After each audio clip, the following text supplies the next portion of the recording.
up? Bye. Goodbye. All right, take care. Bye. Me too, me too. Which color are you like? But I have a boyfriend. Talking to another guy? I mean, I'm with my friends. Hey! The most ghetto shit ever. Bon, mais qu'est-ce qui se passe avec le streamer Claviculaire? Ce week-end sur les réseaux, j'ai vu des dizaines de vidéos de lui en train de draguer des femmes dans les rues de Paris et surtout en train de se faire rembarrer à chaque fois. Clavicular?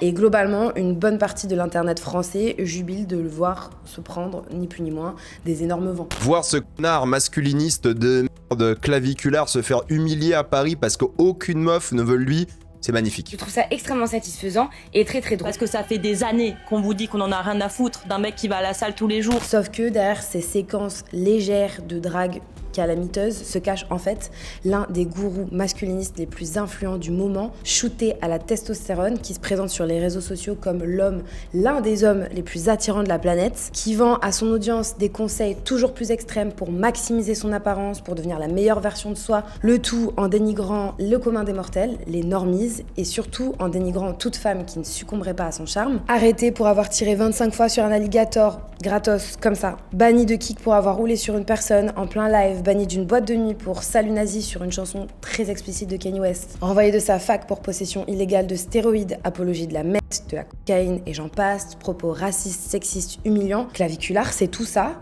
Aux États-Unis, ça cartonne. Là, il a voulu conquérir la France, sauf que... Alors, Claviculaire, de son vrai nom Braden Eric Peters, c'est un streamer américain de 20 ans. Claviculaire, c'est plus de 380 000 followers sur la plateforme de streaming Kick et plus d'1 million sur TikTok. Il est plus sur YouTube parce qu'il a été banni, mais ça, j'y reviens. À Paris, il est venu faire ce qu'il fait d'habitude, des lives IRL où il aborde des femmes dans la rue, dans les bars. Globalement, il se pavane et ça cartonne avec des séquences toujours plus provocantes qui génèrent des millions de vues. Aux États-Unis, c'est sa routine puisqu'il lance des lives quasiment tous les jours. En fait, ce qu'il essaie de prouver, c'est que avec le looks maxing, donc le fait d'optimiser son apparence avec des techniques toujours plus extrêmes, on peut tout obtenir, les femmes, le statut, la carrière, l'argent. Sauf qu'en France, ça prend pas et les Parisiennes l'ignorent. I'm trying to learn Victoria's Secret. Bon, Claviculaire, lui, dans tout ça, il comprend pas que sa méthode ne fonctionne pas et que ça ne fasse pas effet, et il accuse les Parisiennes d'être forcément des lesbiennes. They must be a lesbian. You know what I'm saying? Like... Et la France adore parce que le message, c'est « Ce que tu fais là, ça fonctionne pas chez nous ». Sauf que Claviculaire, c'est pas juste un petit influenceur qui se fait jeter dans la rue. Claviculaire, c'est un business solide qui lui rapporte plus de 100 000 $ par mois rien que sur Kik. C'est une marque, c'est la référence d'un nouveau mouvement masculiniste et viriliste. Parce que même s'il a pris beaucoup de vent, même à Paris, il y a beaucoup de fans qui étaient venus le voir. Des fans qui sont prêts à appliquer ses conseils à la lettre, même les plus dangereux, jusqu'à se fracturer les os du visage avec un marteau et à avaler toute l'idéologie qui va avec, le mépris des femmes.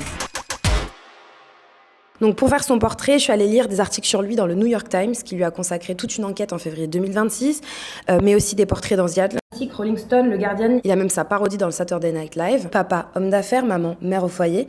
Il étudie au lycée dans un établissement privé catholique pour garçons. Jeune, il atterrit sur looksmax.org, le forum de référence du looksmaxing. Sur looksmax.org, des hommes décortiquent leur visage millimètre par millimètre, largeur de mâchoire, écartement des yeux, ratio. Ils se notent les uns les autres via une échelle de beauté qui va du Chad, le mec parfait, au subhuman, le sous-homme, et ils y échangent des conseils pour ascendre. Donc chirurgie, stéroïdes, bone smashing, le tout sans aucune caution médicale. Et son pseudo claviculaire, d'ailleurs, il vient de là, puisque les clavicules et les épaules très larges, chez les looksmaxers, c'est le most. Et le jeune Clav, il passe ses journées à écrire sur ce forum. Il dit qu'il passe plus de 14 heures par jour, selon son témoignage. C'est un ado isolé qui sort peu, qui parle peu. À l'âge de 14 ans, il commence à s'injecter de la testostérone pour atteindre son idéal de beauté. Mais la testostérone, c'est que le début. Il enchaîne les produits illégaux, trembolone, stéroïdes anabolisants, peptides et même cristalliques, amphétamines, qui présentent comme des coupes-fins ou des stimulants. Et au fond, tout ça, les produits, les heures de muscu, les os qu'on se fracture,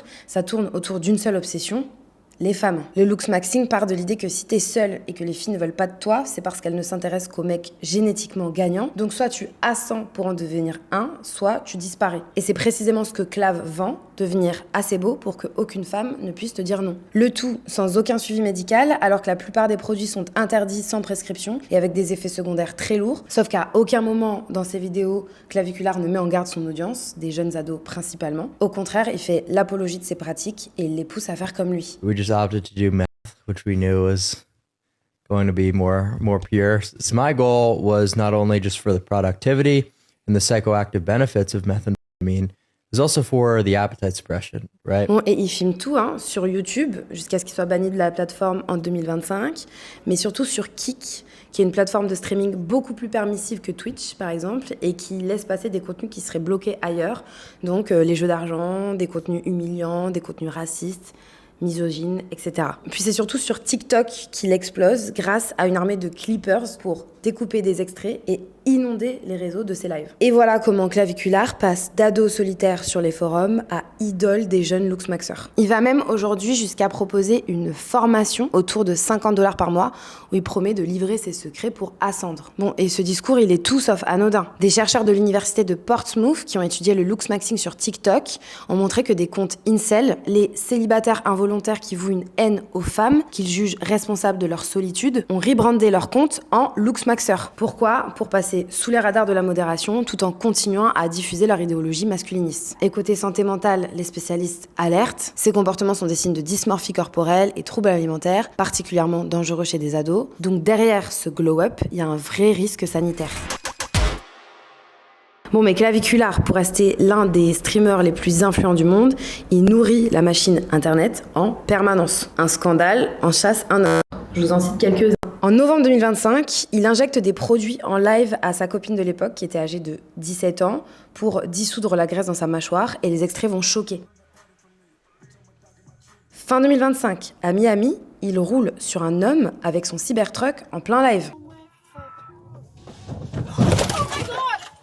L'homme, c'est un stream sniper, c'est les personnes qui stalkent les streamers dans la vraie vie. Il va s'en sortir avec quelques blessures légères. Clav, lui, plaide la légitime défense et il sera pas poursuivi. Is he dead?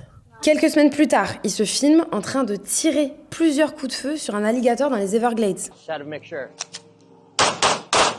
La séquence est ultra violente, on ne sait pas si l'alligator était déjà mort ou non. Clav est inculpé pour tir illégal d'arme à feu et risque jusqu'à 1 an de prison.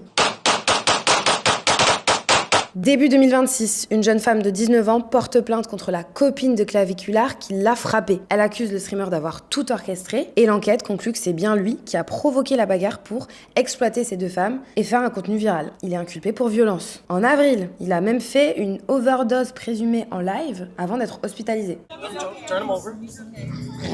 Voilà. Et puis, il y a ses fréquentations. Claviculaire gravite autour de la sphère masculiniste d'extrême droite des États-Unis. Les frères Andrew et Tristan Tate, poursuivis en Roumanie pour traite d'êtres humains, V et exploitation sexuelle des femmes. Ou encore Nick Fuentes, commentateur politique négationniste, animateur du show America First, figure ouvertement néo-nazi, condamné pour avoir agressé une militante féministe juive. En janvier 2026, ils font le tour de Miami en live sur Kick. On les voit dans un van, puis dans une boîte, le Vendôme, certains faisant des saluts nazis, en chantant la chanson de Kanye West, HH, au refrain très explicite.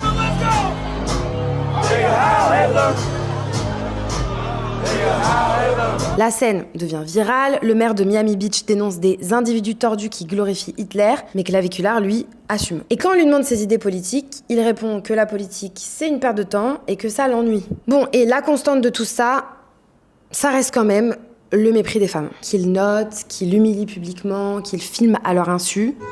Stop! No!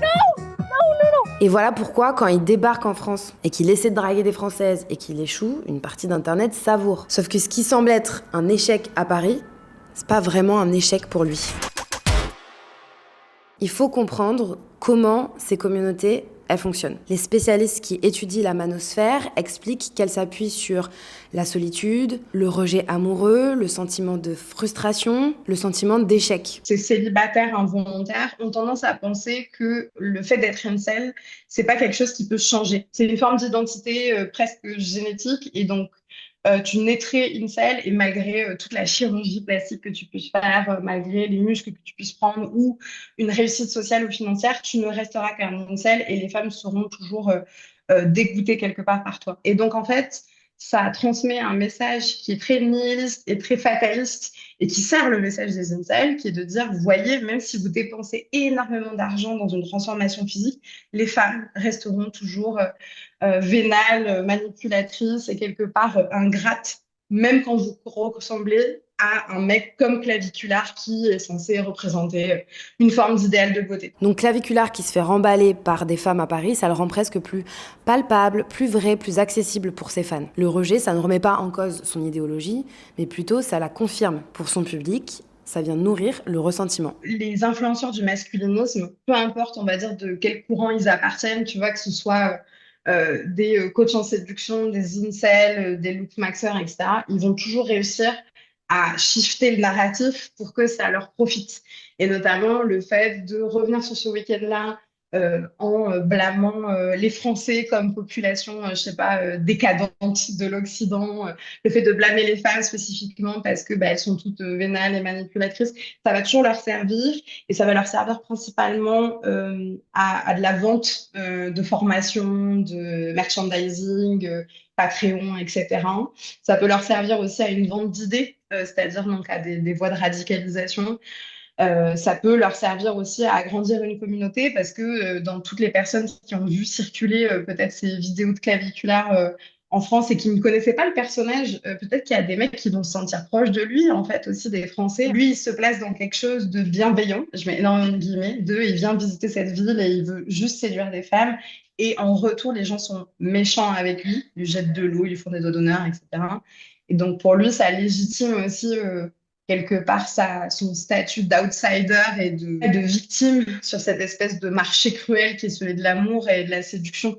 Et là-dessus, ça participe clairement à sa popularité et à celle de ses streams parce que tout le monde a envie de savoir un petit peu la suite de son histoire. Bon, et en France, récemment, je vous en parlais d'ailleurs dans une autre vidéo sur Brut, le mouvement masculiniste inquiète de plus en plus les autorités. Le renseignement français, la DGSI, a publié une note dévoilée par la cellule investigation de Radio France pour alerter sur cette menace masculiniste. Parce que les profils évoluent. Avant, on parlait de jeunes adultes de 18-25 ans.